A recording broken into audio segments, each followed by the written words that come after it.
Hey guys, Kelsey Smith here with Smith's Ridge. It is a Sunday afternoon, and what I really want to be doing is to be out in my garden working on my pathways. The sun is out, it's a little breezy, but it's beautiful.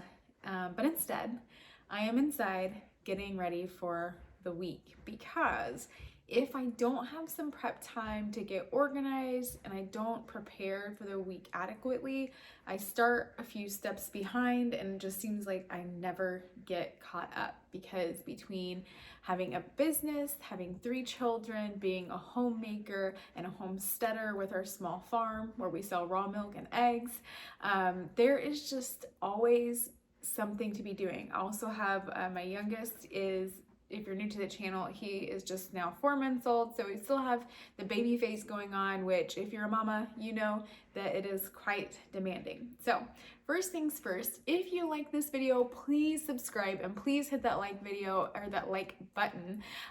It really means a lot to us and lets us know that you enjoy our content. So today though, I wanted to jump right in and just share a little bit about how I get ready for the week. A lot of people say, oh my goodness, I don't know how you do it all. And I appreciate the sentiment, but I think a lot of it comes down to just having a little bit of prep time on Sundays and really setting aside that time for preparing for your week, even if it's beautiful outside and you really want to be outside like me today. With that being said, I first wanted to share with you how I get our food ready for the week. I do not always do this, but when I do, things go so much better. So I try to prepare food for the week throughout the day on Sunday. I usually don't get 4 full meals, 4 full weeknight meals out of my Sunday cooking, but at least 3. And let me tell you that 3 weeknights with little to no cooking makes a huge difference. So I thought I would just share with you what I started preparing today. So first thing this morning, I put some chicken breasts into the crock pot, and that has been cooking throughout the day today. I also, I also started buying some meat in the morning. After church, I prepared our lunch, which was pancakes and bacon and eggs. We have so many eggs right now, which is amazing. And then while doing that, I started making my pasta noodle dough and prepared that to make homemade lasagna. So as I'm cooking lunch, I'm preparing our food for the next few days. So with the crock pot chicken, I'll do a chicken lasagna. So as I was making lunch, I also use the KitchenAid attachment, my pasta attachment to make the lasagna noodles. I'll make a chicken lasagna with that, and then I'll also make a kind of a chicken pizza pocket as well with the similar dough to what I made the lasagna out of. So those are already prepped pretty much. This evening, I will cook the noodles and I go ahead and put the lasagna all the way together, the sauce and everything with it. I get that completely put together. I don't freeze it because I'm just gonna cook it in a few days. So put the lasagna together and put it in the refrigerator. That's a dinner. We'll probably make bread to go with it, or not make it, but purchase it and put it in the oven. I would love to be the kind of person who can also juggle making sourdough, but it is just not feasible in the season that I'm in. And I think that's something also important, is to say no sometimes and say like, hey, in the season, this is not something I can take on because it's not that important to me.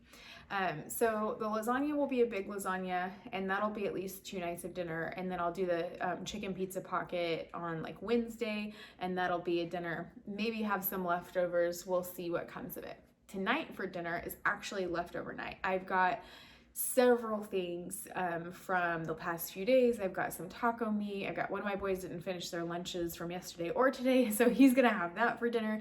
And so sometimes you just splice things together. So we had some pasta the other day that is left over, so I just put things together for different people. There's some soup that I made that turned out really deliciously that I'll probably enjoy for dinner.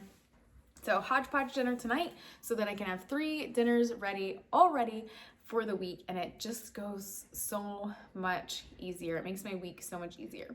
The second thing that I do is I look at our homeschool week, what we will be achieving workbook wise, where we want to be with our number of lesson that we're on, and what we want to accomplish. So for example, this week we won't be doing school on Wednesday because the boys are going to be doing my oldest two will be doing a junior ranger program at one of our local state parks, which is still learning, very much educational.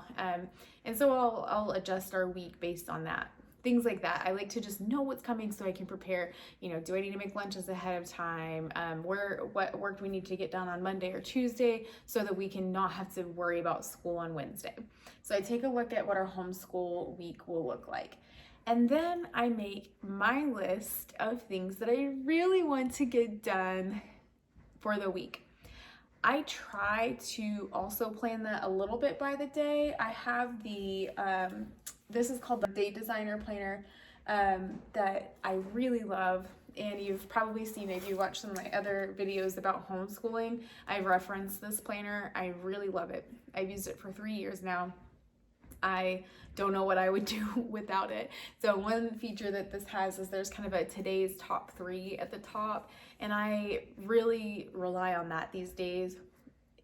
There are seasons when I can plan our day more accurately, but in the season that we're in, you can't predict if a kiddo isn't going to sleep well the night before, or if the baby's going to be up all night and I'm exhausted. And so you cannot, I cannot right now, I'm not saying you can't, but I cannot right now rely on planning everything out for how that day is going to look, because there's just so many unpredictable factors, especially being on a farm.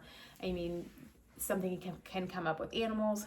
So anyways, I choose my top things that I want to tackle for the week, and then I do try to designate some time for that, whatever that task is, and try to stick to that.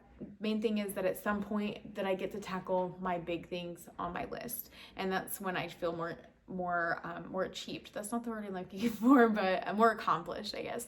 And I'm able to kind of stay on top of things that are of most importance. Of course, there's always plenty of little things to do, but this just helps me stay on track and be more productive. So that's kind of what I do to prepare for the week, and then just wrap my mind around what everything is going to look like. Last but not least, I prefer to start the week with a clean house, and I require everybody to pitch in. So my boys, they have their set list of chores that they are in charge of tackling, and that includes cleaning their room as well as vacuuming it. The playroom needs to be neat and tidy, and then they also have a set of chores specific to them that are appropriate for their age. My oldest, he cleans one of the bathrooms. My middle, I still keep calling him the youngest, but now middle child, he has to vacuum the stairs and do some other, organize the shoe shelf, things like that. So we all pitch in because I believe that it's important, even for little boys, to contribute around the home in those ways. Because if I am the only person who is cleaning, I mean, first off, I feel like I clean all the time anyways. I can't imagine what it would be like if other people weren't pitching in. My husband is really phenomenal about pitching in as well. And so oftentimes our Sundays have kind of fluctuated, especially as the weather's gotten nicer. So the boys wanted to be outside to play. I'm like, that's fine. But first things first, you are going to be getting your chores done. Then you can go out and play. So there's that incentive at the end. And I mean, similarly, like Ike, my husband, he'll go and he'll play basketball in the evenings, but he finds ways to pitch in around the house. Even though he has stuff to do outside, he's got plenty of things to tackle. He still helps with things in the house too. So that is, it just makes a big difference when that is a team or family kind of project and not just one person's undertaking, because it's truly too much for one individual to clean up after 5 people. So a little kind of sneak peek at how do I do it all? Well, number one, I really don't do all of it. And second of all, just spending time to prepare for the week and get organized for the week it really truly makes a difference. And I hope this video helps you to maybe ground yourself and realize that you can also be more productive with your time if you make a plan and really have a little bit more of a design to your week that you are in control of. I hope you enjoyed this video. If you did, be sure to subscribe, and I'll see you in the next one.